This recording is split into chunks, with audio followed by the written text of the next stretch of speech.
What is going down, NBA fans? For those watching this, you'll see that I am not in my office area recording. I am actually sitting in bed doing this at night because I don't really have access to the office area right now. So for this week and this week alone, we're getting an informal. I'm pre-taping it the night before because during the day, there's a bunch of stuff going on down there, and it'll be rectified, and I'll have it all taken care of in the next few days. But for this week and this week alone, I had to do this the night before and from bed. And so I hope you like the informality. I'm propped up. I got a bunch of pillows behind me, nice heating pad below my lower back because I'm an old man. That's basically what it is. So I've started right now, like I do every week, ideas for what I want to talk about. But you'll notice in the title of this, it's trade imbalance. So what it came from was a tweet that I saw earlier today, and I'm recording this obviously on Tuesday night, and you guys are seeing it on Wednesday or listening to it on Wednesday, which is, so the Mavs have reached out to the Golden State Warriors about a potential Porzingis to the Warriors trade, right? And here is the rumored deal that they floated. So Kristaps, Josh Green, and James Johnson, and the Warriors would be sending back Wiggins, Wiseman, Alan Smailagic. I don't know if I'm saying that right. I don't know the individual. And the 2021 first rounder they've got via from Minnesota that is top 3 protected. And if it doesn't relay this year, so if it ends up being one of the top 3 picks, then it goes to 2022, at which point there are no protections. Now, I don't know if you've noticed, but Minnesota is pretty awful this year. So that is a lottery pick, as of right now, pretty much guaranteed. So to get Porzingis, they'd have to give up on the young Wiseman, who they don't know what they have just yet. They have to give up on Wiggins, their second leading scorer for the year, I believe, and a 2021 first-round draft pick, potentially as high as 4. Or if it goes to next year, it rolls over, then it is unprotected. And if Minnesota is just as bad, there's already talk of, if they don't, right the ship real quick, that Cat is going to want out, even though he lobbied to get D'Angelo Russell there. I don't know if there's any truth to that. But Minnesota did just fire their coach, Ryan Saunders.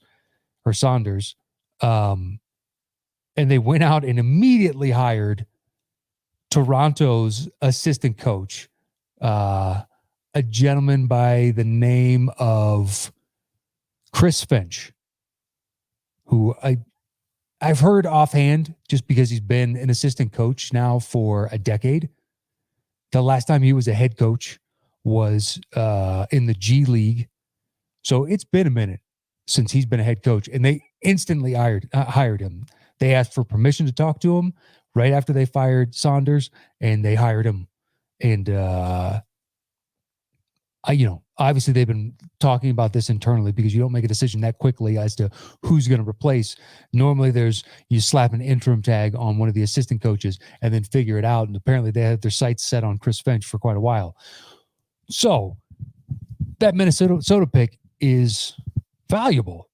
It's got a tremendous amount of value, especially this 2021 draft, where they're saying there's 3 to 4 guys by all estimations that would have been taken number 1 overall ahead of Anthony Edwards had they been eligible. If you were to redraft and add these players to that mix, there's 3 to 4 that people are saying, yes, they would go. And then if you talk to or you read enough other articles, there are other individuals that say there's 6, 7 guys that have the potential chance of being better than Anthony Edwards. Now, a lot of that came out before we've seen these rookies play and seen this draft class in action. And it's been, like I've talked about in previous weeks, it's been pretty good. There's been some really solid rookies so far. So the reason the trade imbalance comes up is, so I saw it on Twitter, and then I started reading through the responses, and from the Mavs fans' perspective, they felt like this wasn't enough for Porzingis.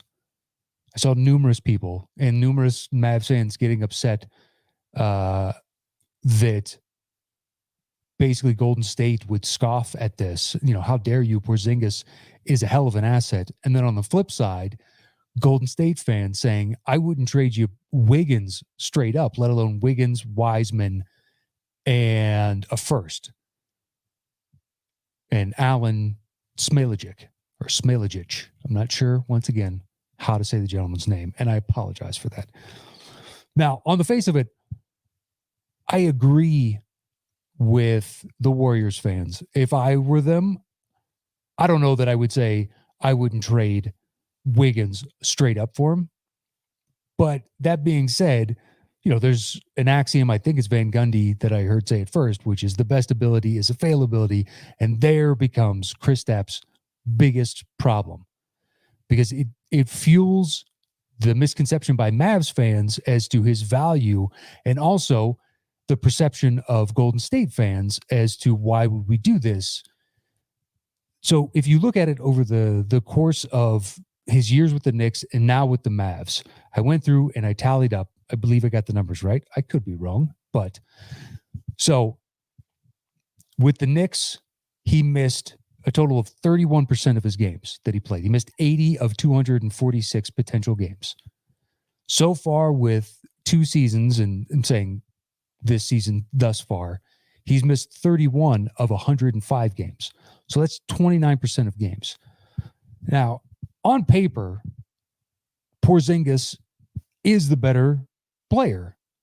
Find me very many 7-footers with his range and touch. It's really difficult to do, and it opens up, especially for someone or for a team like Golden State, it opens up their offense a tremendous amount. But it would do that, the same thing for Dallas if they could get him on the court. And therein lies the problem with Kristaps. It's basically, it's Kristaps if he can stay healthy. Porzingis is his full name at this point.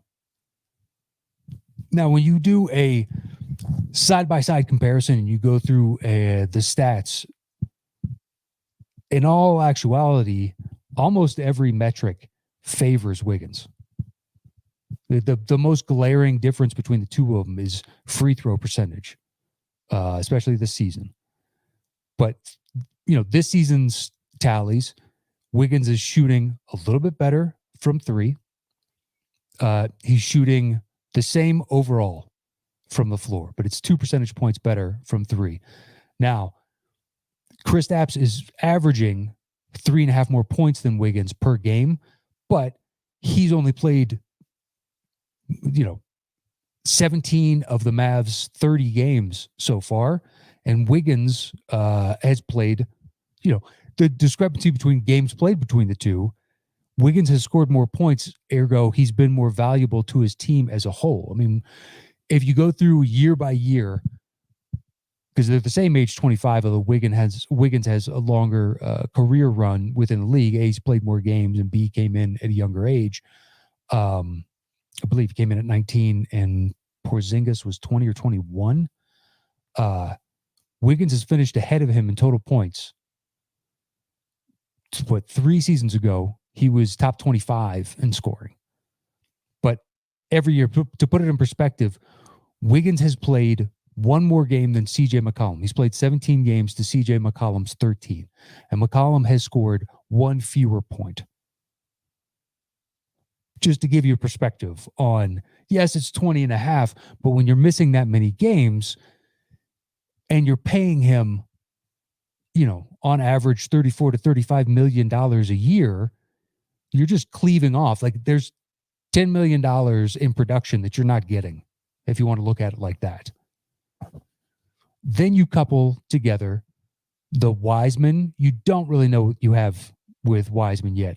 Athletically, he looks pretty impressive. He needs to learn the game. It's difficult for bigs to translate, just because, look at Ayton. It's taken him a couple seasons to really dial in his defense. He went from a sieve to he's not bad. He's not bad.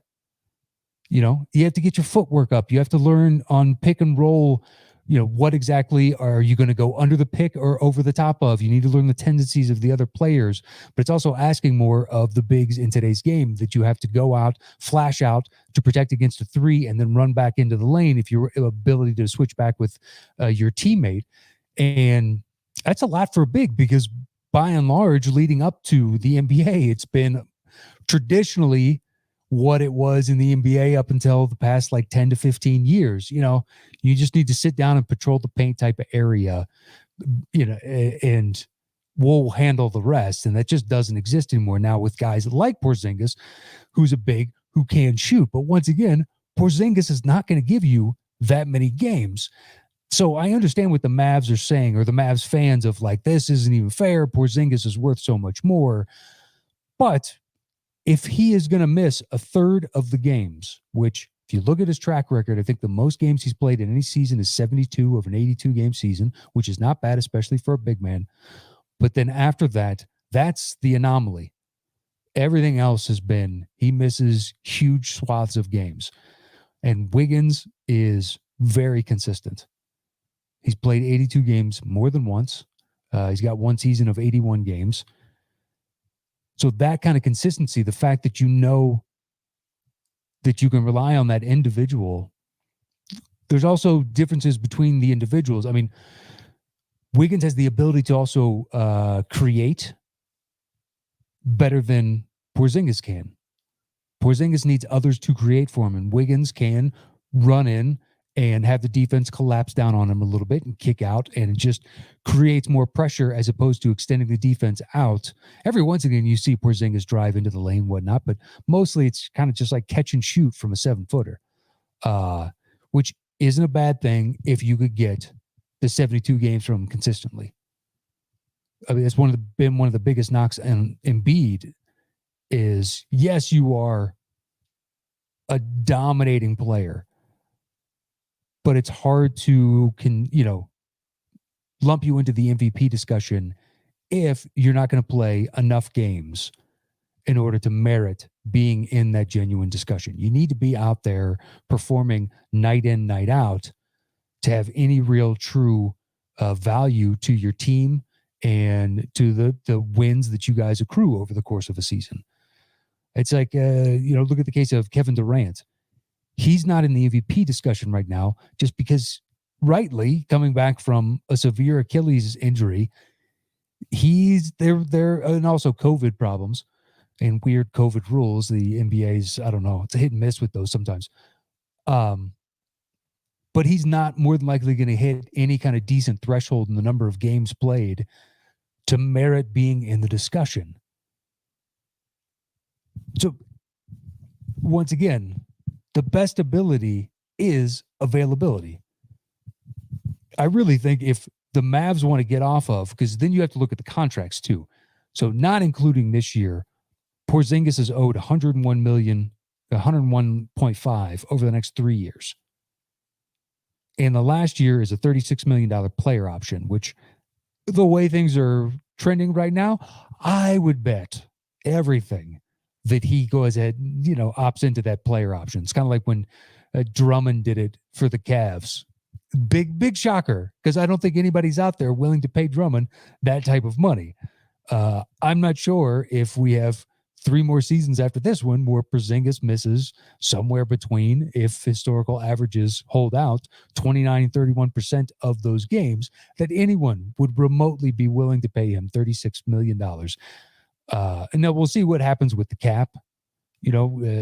So hypothetically, in 3 to 4 years, when he'd be up for another contract, perhaps 36 won't look as egregious as it does now. I can't imagine that being the case, but stranger things have happened. We shall see. Whereas the lone large contract for the Mavs would be taken back would be Wiggins, who after this season only has 2 years left at $65 million. And, you're going to get probably, 78-ish to 82 games from Wiggins over the course of that. And his production is going to be consistent. He's going to be able to, right now, hell, Wiggins is averaging 1.2 blocks a game to Porzingis' 1.6. something that a 7-footer should be dominating in, statistical category. But it's also a reflection on Wiggins can block shots. He can get up. He beats him in steals at, I think it's 0.7 to Kristaps 0.4. It's not a huge difference, but at the same time, defensively, he is making more of an effort on those. And it's accruing more of those statistics at the end of the season just because he's going to play more minutes, flat out. And when this trade was initially announced, I didn't see any speculation as to what they were going to do. And in my head, I was like, okay, well, it's got to be, I knew Wiggins would be part of it because you got to match salaries and the Mavs would want something in return. But in my head, it was the Mavs having to add picks to this to sweeten the pot. And once I saw that it was going to be Wiggins plus Wiseman plus a potential this next season as high as the number 4 pick, or the next year could be the number 1 pick. If the Warriors didn't hang up, then they know something that the rest of us do not know about the long-term health and the effectiveness of what Porzingis could be, in regards to the Warriors. I just don't see it. I don't understand in a million years how the Mavs get the better end of this deal. It doesn't make sense. And when you see all the Mavs fans' responses, like, I understand what you're saying in that Porzingis on paper is technically worth more because it's harder to replicate what that guy can do at his size. Very true. But if he can stay healthy, still looms over him and should be part of his next contract. Just he has to write his Kristaps, if I can stay healthy, Porzingis, as he signs that contract. Because I don't buy in it. But that imbalance where when it's your team and your guy, you more often than not, people tend to, overvalue what that individual means to the greater market at large. And I instantly sided with the Warriors fans saying there's no way. There's just no way. It doesn't make sense to me. And the Warriors have been too good about finding the right trades that have worked for them and going out and adding pieces that make sense for what they have, but not breaking the bank to do it. Yeah, I mean, I liked the Wiggins trade when they did it. Some people were poo-pooing it. It's like, it's a young guy when he plays that much on a contract that is going to be tradable in the very near future. You just flipped the D'Angelo Russell contract and got the better of it. Plus you got that pick back. Why would you be surrendering that pick, this early on, especially if you didn't do it this offseason when you took Wiseman? There wasn't a deal good enough out there. So now that you have potentially one centerpiece, if you go out there and get another, well, now you're setting yourself up for the post Curry and Klay Thompson and Draymond Green era of the Warriors. Now, Draymond is going to fall off a cliff much faster than Curry and Klay. Their skill sets should translate. And so long as Klay comes back healthy, I think just given the fact that he doesn't need the ball in his hands to be a threat at all times, and he'll be the best version of the 3-point shooter that just sits out on the arc that teams always try and go out and get to make championship runs. He can have a Ray Allen-like career and extend for quite a few years. Curry, on the other hand, needs the ball in his hand to be as effective, but he could still be off ball. But he's in essence a slot receiver, a very good, the best of the best slot receivers. But once he loses his step, I'll be intrigued as to how effective he'll be, how much of a drop off from what we see right now to what he could be. Whereas Klay, I don't think it'll be a gradual thing, whereas Curry's could be a slightly more dramatic, and Draymond's is going to be steep. Once he is done, it's going to be quick and we're all going to see it. Whereas I think for Curry and Klay, but Curry especially, we'll be able to talk ourselves into it for much longer and be like, he can still give you X, Y, and Z. He totally can. It's just shorter size. So if he doesn't have the speed, he still has the ball handling. But that being said, Curry's, I believe, 31 years old right now. he could easily play with that skill set to 35, 6, 7, and Clay as well.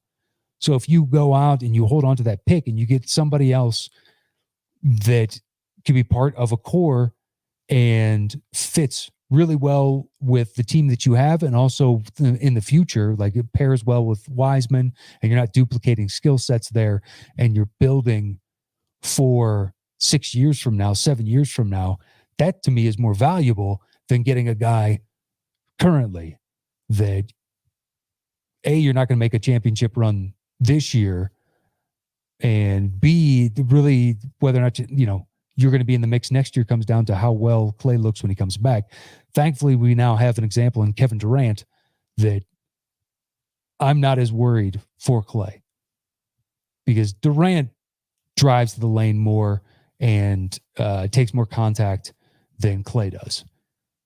Clay can just catch and shoot with a dude in his face and drain it all day long. And hopefully just Achilles comes back. Even if he's 99%, it's still going to be tremendous. But yeah, that it happens every year though, where like right now, the Hawks are floating John Collins. They're willing to take a call on John Collins. And what I've seen, and don't mind me if you see my hands if you're watching come up, because I have my laptop resting on a pillow on my lap, and the camera is right at keyboard height.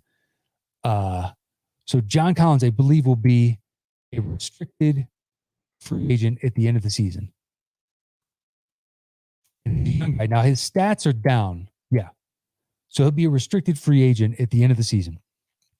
And he wanted an extension. The Hawks held off, but because he's restricted, they own their rights and they could match unless somebody comes in with one of those poison pill contracts. Thank you, Daryl Morey, for introducing that to the league. It's been effective. The first instance of that, I think, was when he took Ashik away from my Bulls because he made the contract just unpalatable for the Bulls. And I understood why we didn't re-sign him, but I liked Ashik when he played for the Bulls. Anyway, neither here nor there. But Atlanta wants a lottery pick for him. And I think in that instance, on some level, they're not wrong, depending on where it is. If it's like a top 4 or 5, you're out of your mind.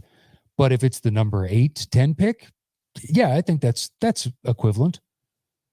I think he's down to like 17 and a half-ish points a season, down from 20 points last year. But that's also, I think that's a combination of factors of they added so many guys to that roster, and there's fewer touches just overall when you got Bogdanovich, et cetera, down the line.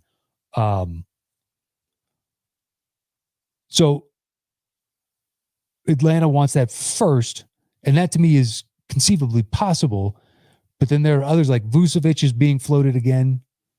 But I don't know who exactly is going to go out and overpay, which is what you're going to have to do with Orlando, because they don't necessarily want to give him up, even though he's 30 years old or so. And the bulk of their roster going forward is younger. They've been in the lottery pretty much every year for the past decade. Don't have much to show for it, but they need to continue to keep, fishing in that well in the hopes that they land one big one. But Vucevic is out there. Andre Drummond is now out there.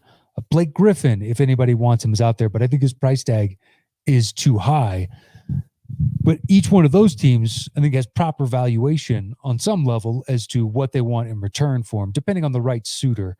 Vucevic is the best of those, but I'm not entirely sure what team is willing to overspend to get him that would propel them. I'd have to sit down and look, but at the same time, like, that's kind of a tall bill for a 30-year-old center. But the imbalance isn't as hard because I don't think the fan bases have as much an emotional connection, because if you look at Porzingis again from the Mavs, traded to get him. They gave up Dennis Smith Jr., Wes Matthews, 2 firsts, and there was a third player in there. I can't remember who it was. But now they flipped. The Knicks have Dennis Smith Jr. for, Derrick Rose. Those 2 firsts have actually paid off quite well for them. They've done well, and the Knicks are trending in the right direction. So the Mavs have already lost that trade, I believe, just because Porzingis has not been able to give you those minutes. And if the Mavs had those picks back, then they could have gotten two more guys that are on the same timeline roughly as Porzingis, and hopefully have the health, and they could build, a young core around him. You don't want to get into a situation like the Pelicans did with Anthony Davis, or the Cavs did the first iteration with LeBron, where you sacrifice all your draft capital while the player is young to surround them with veteran pieces and guys to help you win now, but you're not really competing for a championship. But then you're sacrificing all your flexibility in the future to potentially go out and get the one huge guy, or to draft the younger guys that you can put next to your young star and build organically through the draft and player development. So anyway, it was just that imbalance on Twitter of the overvaluation when it's your guy, and knowing what you gave up to get him, even though you may not publicly admit that those are the rationales, and just say, Porzingis is worth more. And just like, I don't know that he is. On paper, yes. It's tough to find a 7-footer that can do what he does. But I think if you want to have like a genuine championship shot, and you had told me I had to choose from one of those two players, I'm going to take Wiggins, because I know I'm going to be able to get games played out of him, and that is worth more over the long haul. Just because we see injuries decimate teams every year. So if you have somebody that's not as prone to getting hurt, that's worth quite a bit. So anyway, let's move on. The other thing I wanted to talk about was I know this is something we say every year, and you hear it from players every year, but officiating has been so uneven over the past couple years, and I don't really care for how quickly guys get teed up. There are moments when you're watching a game, it's like, I totally get it. You can feel the intensity and atmosphere right on the precipice of going over the top, and it's going to get nasty quick. And there are other times, like tonight, Giannis got teed up for dunking on Cat, and he mean mugged him.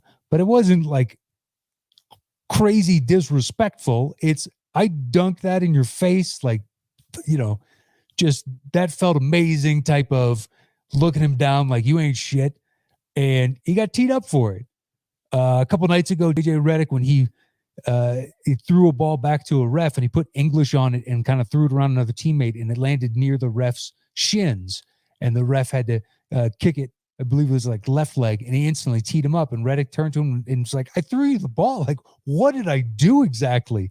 And just the quick tee. I don't understand why this edict came down from the league of, we need to tamp down on all of it.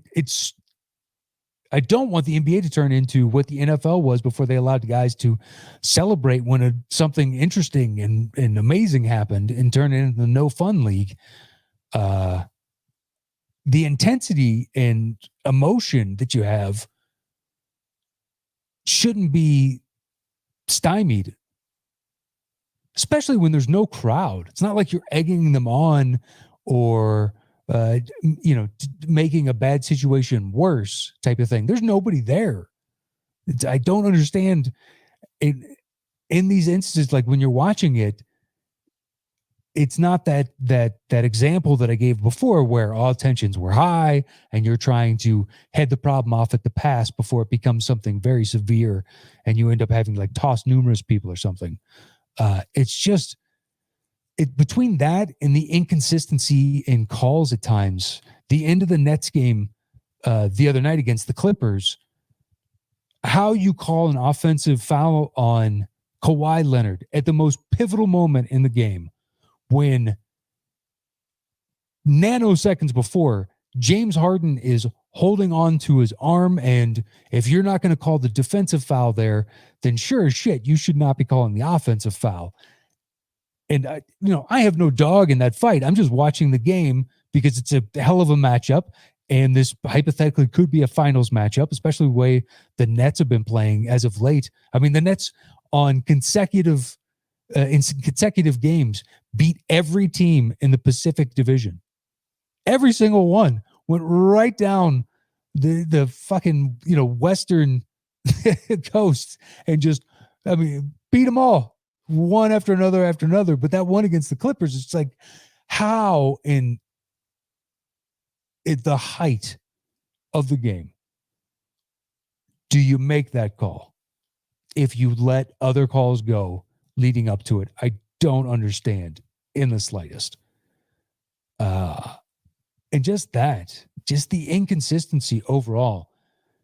In certain nights, I understand there's human error and whatnot, but there's like a weird thing. Like if you go look, if you can do a Google search, and there's a Wall Street Journal article from 2014, I believe it is, or 2015, where they ran through years of games, and they found that the shorter the average height of an officiating crew is, then the higher number of fouls that crew will call over the course of a game. Why is that? Exactly. We could speculate as to why that is. Perhaps because they're shorter, they don't have the vantage point to see all on these really tall individuals, or you go to the darker route. I don't know if darker is the correct word in this instance, but they feel inferior to all these big men, so they need to put their stamp on the game and exert their influence and power. When I read that a couple of years ago, and I was like, oh, that is crazy. I don't know. Just the over and over, night in, night out. I don't know exactly what kind of game I'm going to see. And I think that hurts the product as a whole. There's a few things that hurt the product as a whole. I mean, the inconsistency with refs, and I also think the fact that a few different of the surrounding packages that help are supposed to build a lot of the hoopla, and I'm mainly looking at Shaq, just talk shit about the game today, or don't know the players, who they are, what they mean to the current game. Like there's a clip the other night where Ernie throws to Shaq, and he's like, oh, you want to bring up your guy Pascal? And he's like, no, I want to talk about Siakam. And he's like, that's Pascal Siakam. He's like, oh, well, I only know him as Siakam. It's like, I don't even know if you know him as that. It's like, it doesn't even seem like you could pick him up, pick him out of a lineup, for Christ's sakes. Or when he was talking shit to Donovan Mitchell, it's like, I don't ever believe that you're going to be good enough to lead a team to a championship. It's like, who the fuck are you? What is that, man? Shouldn't you be building these guys up? You are technically, by rights, supposed to be the biggest cheerleaders for the league. When I tune into it, you are a downer. Now, Charles does it as well, but also Charles is willing to say, when he was wrong or he makes a bad prediction and whatnot. I don't know. You just never get that equivocation or anything from Shaq. He's just it's tough to watch him sometimes. For a guy that had a larger than life persona, now in his retirement years, it doesn't seem like it sits as well with him as it once did. But to get back to the officiating, it's just, I don't know. And I don't know what the solve is. Hopefully they can use the G League like the NBA does and really build up the program to get refs up to NBA snuff and get them into the league. But like the other night, I was listening to a game on the radio, and they were talking about one of the refs was in like a pro-am, like park rec league, not within like a couple of years ago. It's like, how did that dude make the jump? It was a Clippers game, I believe. It was either Clippers or Lakers in Los Angeles, one of the two, but I want to say it was a Clippers game. And I have to look it up and see what refs history, but I didn't take the time this one. I apologize.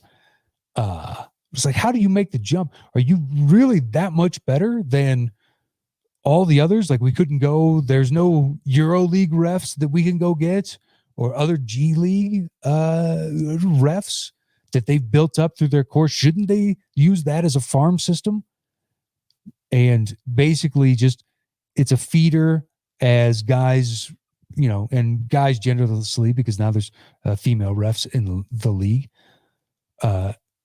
age out, retire, move on, whatever the case is, and be like, boom, we have all this new crop of individuals that have 8 to 10 years of G League experience. Let's, boom, shuffle them right in the pipeline.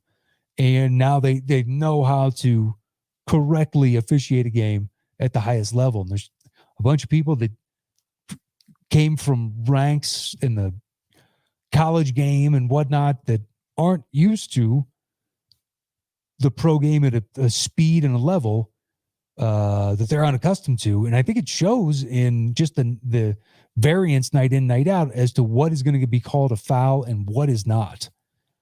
Because, and they're even within games, they're letting games get played super hard in the first half, and the second half to come out and just like, boom, we're calling foul after foul after foul. And if you listen to players, every player and every team doesn't get enough calls.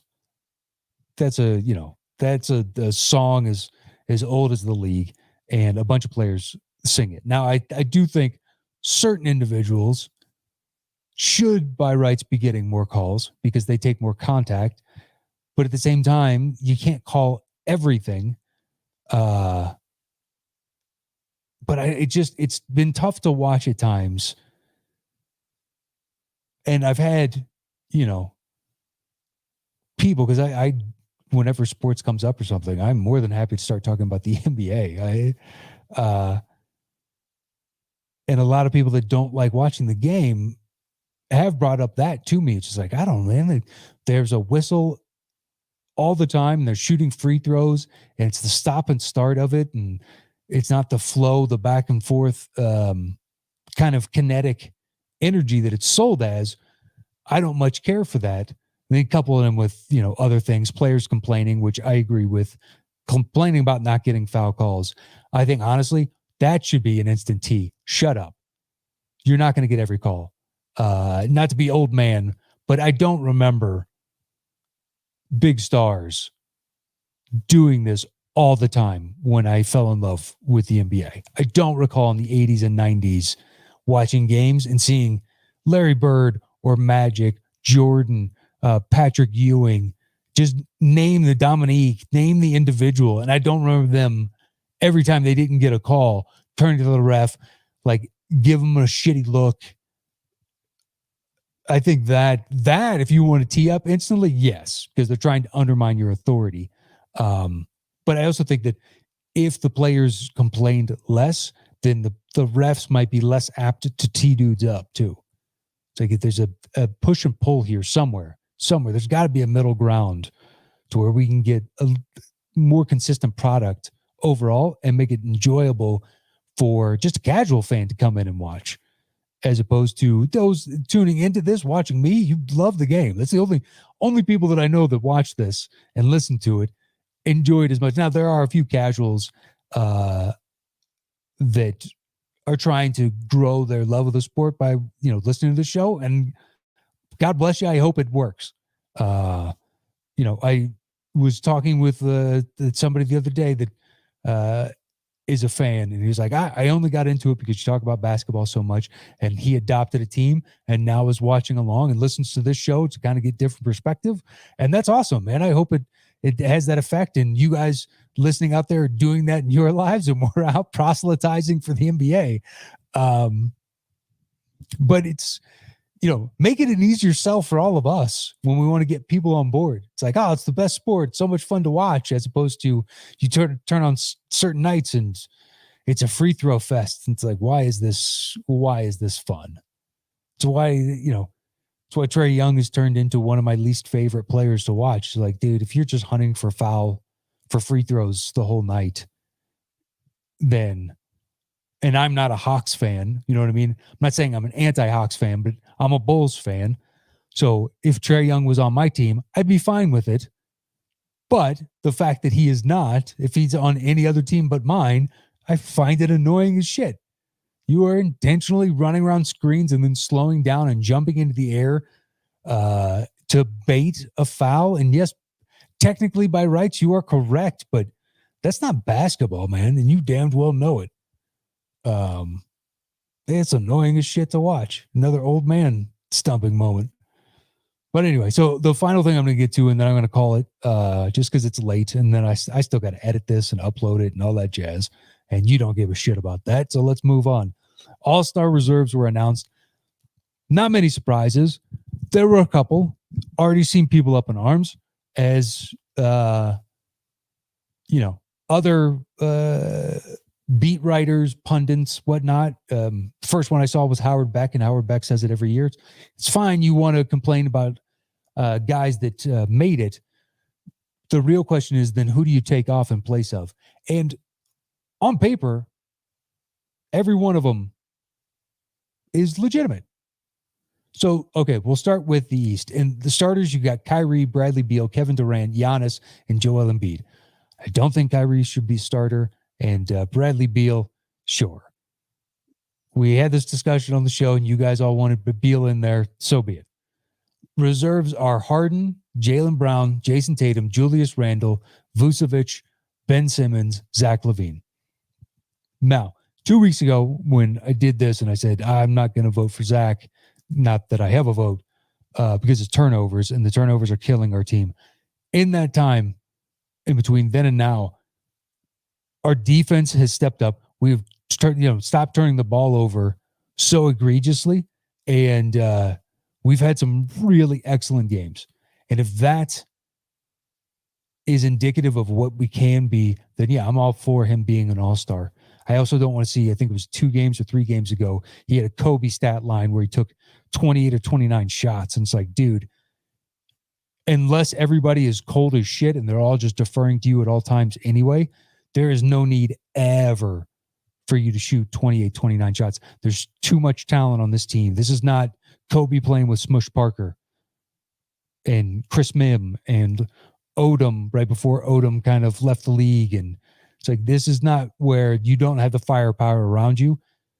Kobe White can shoot. Williams is interesting, et cetera, et cetera, et cetera. Anyway, but in the time from then till now, and his stats, if you take the turnovers away, it's pretty unassailable. Now the Bulls are in 8th position. I think that's a legitimate all-star nod. Congratulations, Zach LaVine. It's been since 2017. Jimmy Butler was our last. So it's nice to have it again. Vucevic, his numbers and impact of how good a player he is, I think you really can't take issue with. But, when I'm putting it together, as you guys may or may not know, but if you've listened to this show enough, you know that I value winning when it comes to stuff like this. And the fact that Orlando is currently sitting in 12th position, I could pull up NBA the standings, but off the top of my head, but be pretty much willing to bet that it would, they're in 12th. But I'll pull it up just so I'm not completely full of shit. And he makes it, and somebody like Sabonis doesn't. Now, is Vucevic a better player? Yeah, I think he's worth, more overall.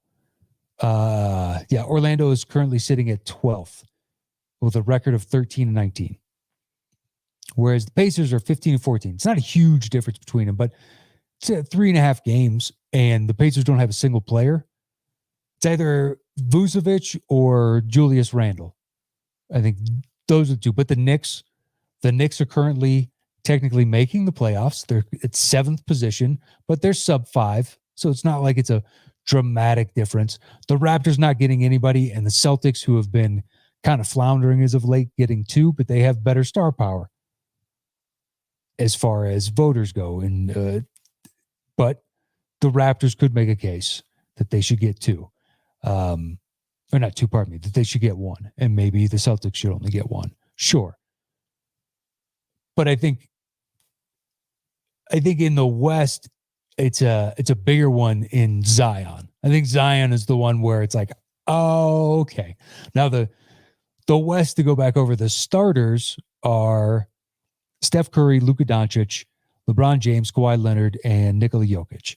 And Luka's, quoted as saying, perhaps Lillard deserved the start over me. I would agree with that assessment. But the reserves, Damian Lillard, Chris Paul, interesting, didn't make it over Booker. But when I put out my show talking about my all-star selection, I chose Booker, but at the same time said then and last week, if you want to take Chris Paul over it, I can understand the reasoning, and it makes sense to me. So that's fine. That one doesn't blow me away. Anthony Davis, he's a Laker. They're currently in third position. He's a marquee star for him. They just won a championship. He may not be having an Anthony Davis-like season, but he's still one of the best players in the game. Rudy Gobert, yes. Donovan Mitchell, yes. I saw some people saying, you put Donovan Mitchell on there instead of Booker, in reactions on Twitter, and just like, I'm sorry, have you watched the Jazz? Do you see how good they are? Like, last night, they just put on a flat-out clinic. And then Paul George. But Zion, like, his numbers are great. And he's trending in the right direction as far as consistency. I mean, he's been unstoppable on certain nights. And it's true, man. He is, I think that they should extend this to from 12 to 15 roster spots. Because that way, then hypothetically, you get one from every team if there's enough deserving players. But you don't have this discussion of Zion Williamson making it, as opposed to there were a number of people that I think you can make a better case for over Zion. At the same time, Zion still does bring eyeballs. The NBA really would prefer that the All-Star game be a hit. They're doing it all in one night. So perhaps that factored into some motivations from coaches. I don't know. I don't know that, Adam Silver ever really does any kind of tampering like this in regards to All-Star votes, but perhaps, what's good for the goose is good for the gander.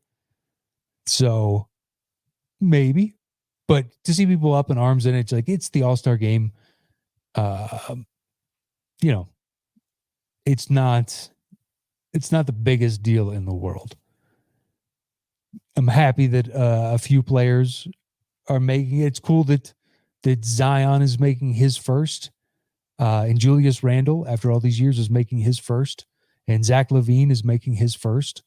So good for those dudes, and hopefully we need that next generation, the Zions, the Ja Morants, the Bookers, we don't in the next 5 to 8 years, we're going to have retirements from some really big players. LeBron is going to be done. Kevin Durant, more than likely, will be done. Harden will be on the precipice, if not done. Curry on the precipice, if not done, in that 5 to 8 year period. Like, there's going to be a sea change, and we need the next generation to come up. So getting more new blood into the All-Star game is a good thing for the league. And perhaps that, potentially influence the coaches' votes as well. Mike Conley didn't make it once again, even though if you wanted to tell me that the Jazz deserve 3, I could buy it, because they're the best team in basketball right now. They're just crushing on offensively and defensively. And then you look at their strength of schedule compared to the other, top tier teams, so to speak. It's not even close. Thus far through the season, they've had one of they were number 6 as of a game or two ago, compared to the other contenders were in the lower range. And the Jazz have had one of the most difficult stretches of anybody's season thus far, and they're obliterating teams. So if you wanted to tell me that they deserve 3, I think it wouldn't be completely out of the question. Although it is in the West and there's a lot of deserving players, more so than the East. Just because, put it this way. When you look at the standings, I do this all the time.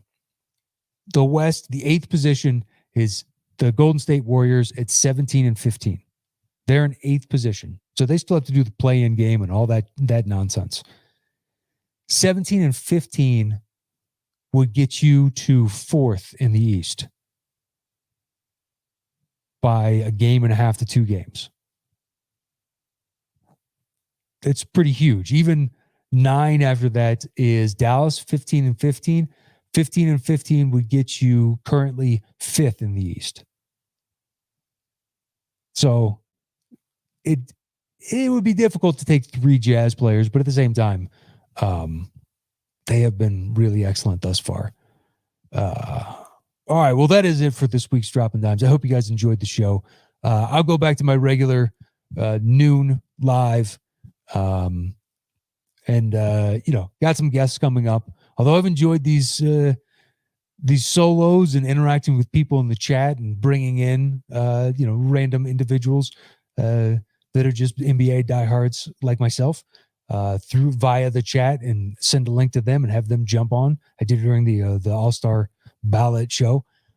It's been fun and the reaction has been good. So that's why I've kind of been doing these a little more consistently as opposed to trying to get a guest every week. It seems to be resonating with you guys, and you guys are enjoying it, and I do too. So it's good to see that we're both. It's a two-way street here. That is it for Dropping Dimes this week. You can follow me anywhere at Matt Nost. And if you listen to the podcast, give us a review on whatever your podcast feed of choice is. It really helps, and I thoroughly appreciate it.